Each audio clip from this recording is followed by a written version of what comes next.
Hi, I'm Rev Myron. I'm a minister through Pathways of Light, and I've been a Course in Miracles student for 44 years. I'm going through the lessons again this year, asking Jesus for clarity, and then I write from that clarity, and that's what I'm sharing with you today. So let's get started. We're looking at lesson 134. Let me perceive forgiveness as it is. Forgiveness is essential if we want to awaken. Even if our only goal is to be happy in the world, forgiveness is necessary. And yet, we often fail to grasp the concept of forgiveness. This lesson corrects the ego's version of forgiveness, which assumes real sin occurred and then graciously overlooks it, and replaces it with the Holy Spirit's version. Forgiveness recognizes what you thought your brother did to you has not occurred. Until we become willing to accept the Holy Spirit's version of forgiveness, we continue to suffer. Because we think, because you think your sins are real, you look on pardon as deception, he tells us. I never forgive what is real, only what is unreal. When I use forgiveness as the ego defines it, I make sin real and then try to forgive it, and this just never works. When I think I have been attacked by someone, I remember the core teaching of the Course. Nothing real can be threatened. Nothing unreal exists. I don't forgive a real thing or another person or even myself. If something occurred in the world that seems to need forgiveness, it is not real and doesn't exist. There, that's true forgiveness.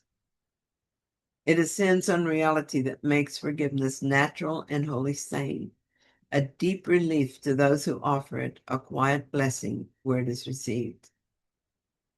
The strength of pardon is its honesty, which is so uncorrupted that it sees illusions as illusions, not as truth. The emphasis on the world's unreality makes true forgiveness possible. I used to be quite judgmental. Once I learned that judgment was a problem and I needed to stop doing it, I shifted to justifying my failure to forgive by pointing out the error of the one being judged. Then, of course, I did the same to myself. Nothing really changed. After a while, I began to see the error in my thinking and started looking for an alternative solution. I eventually realized that I would never find peace if I continued to make exceptions. Either we're all spirit, all perfect and whole and beloved of our Creator, or none of us are. And if we are as we were created, we can't be guilty. This understanding made it possible to find my way to true forgiveness, but I've discovered it's easy to fall back into judgment. He tells us forgiveness must be practiced, for the world cannot perceive its meaning, nor provide a guide to teach you its beneficence. And so this is what I do. I practice forgiveness. I do it all day, every day. I make no exceptions. Do I always forgive right away? No, that's why it's called practice. I practice this lesson. I practice when I make a judgment. If someone attacks me, I practice forgiveness. If I attack myself, I practice forgiveness. When I first started this practice, I had to talk myself through it, convince myself that this was the way to go. However, I've become quite proficient with all this practice, so it's now more of a reminder. In fact, with the practice of true forgiveness, I have a peace that I'm unwilling to lose. So practice went from an obligation or necessity to a joy. Being honored on Mother's Day used to bring up memories of a time when I failed to be the mother I felt I should have been. A pall would fall over the day as I followed the ego into regret.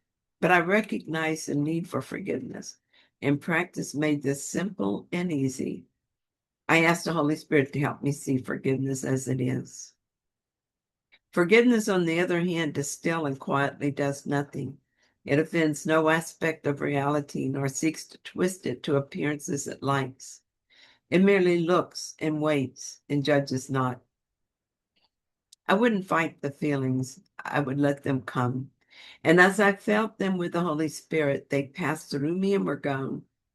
This has been my go-to forgiveness practice for a while now. I was able to enjoy the rest of my day.